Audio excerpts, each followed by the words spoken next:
PharmaClass nous permet d'aller requêter des données qui sont, sa capacité de requêtage est plus forte que dans nos logiciels, que dans les logiciels sources. C'est-à-dire qu'on requête plus facilement la prescription dans PharmaClass qu'on ne peut le faire dans les logiciels qui lui envoient la prescription. C'est également le cas sur les données d'identité, sur les données de biologie, puisque du coup c'est la grande force, c'est qu'il arrive à collecter les données, il va les standardiser et il nous offre cette capacité de requêtage. En fait, la grande force, c'est vraiment dans la structuration des données. Parce qu'on leur donne des données complètement hétérogènes et ils arrivent à en tirer, donc je veux dire, la suite scientifique moelle. Donc c'est vraiment la puissance du logiciel.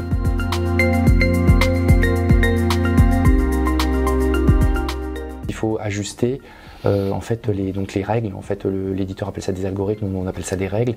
En fait, les règles qu'on va établir qui vont donc croiser des données de biologie, de prescription, de données diagnostiques et puis des données d'identité vont nous permettre d'avoir des alertes qui sont une base pour faire nous de la pharmacie clinique. On essaie d'évaluer un risque de niveau d'hiatrogénie. Donc en fonction des règles, on a catégorisé nos règles en fonction du niveau de risque. Il y a des choses, en fait, on a certaines règles qui sont plutôt de la prévention et d'autres règles où on sait que le risque est déjà avéré parce que par exemple les marqueurs biologiques ont déjà dépassé des limites qui ne sont pas acceptables et ça qui vont nous permettre, donc on va devoir intervenir de façon plus ou moins urgente. Donc ça c'est dans nos catégories de règles. Donc ça c'est un gros travail qui nécessite l'appui des cliniciens. Ça nous a imposé de revoir nos pratiques et de travailler en amont avec les cliniciens. Donc ça c'est en fait l'outil nous a imposé en fait de nous réorganiser parce que sinon on aurait pu être dépassé par le nombre d'alertes.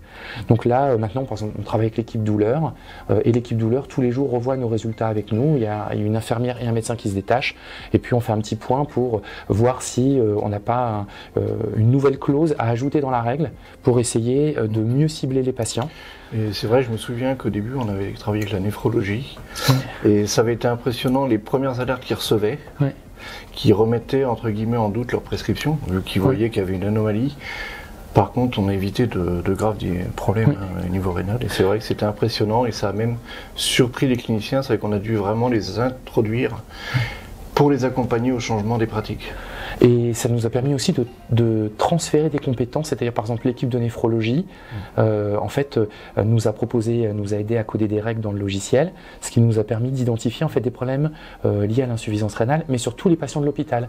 Et donc on a pu se rapprocher de prescripteurs qui n'avaient pas forcément la même expertise que les néphrologues, mais ça nous permettait de faire ce transfert.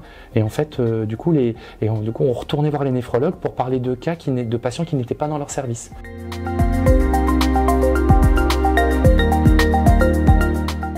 Le revers qu'on a derrière, c'est que l'outil devient essentiel. Donc là, il faut quand même en avoir conscience. Parce que derrière, le praticien, dans sa façon de travailler, a été influencé par l'outil. Donc il faut toujours ramener l'humain au sein de l'outil, pour qu'on n'ait pas justement uniquement une décision de machine, qui derrière n'a pas de responsabilité.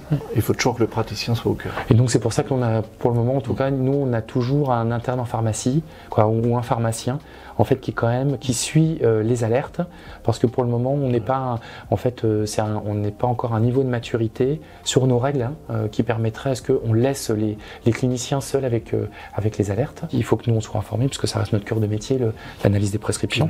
La responsabilité elle est toujours au niveau praticien.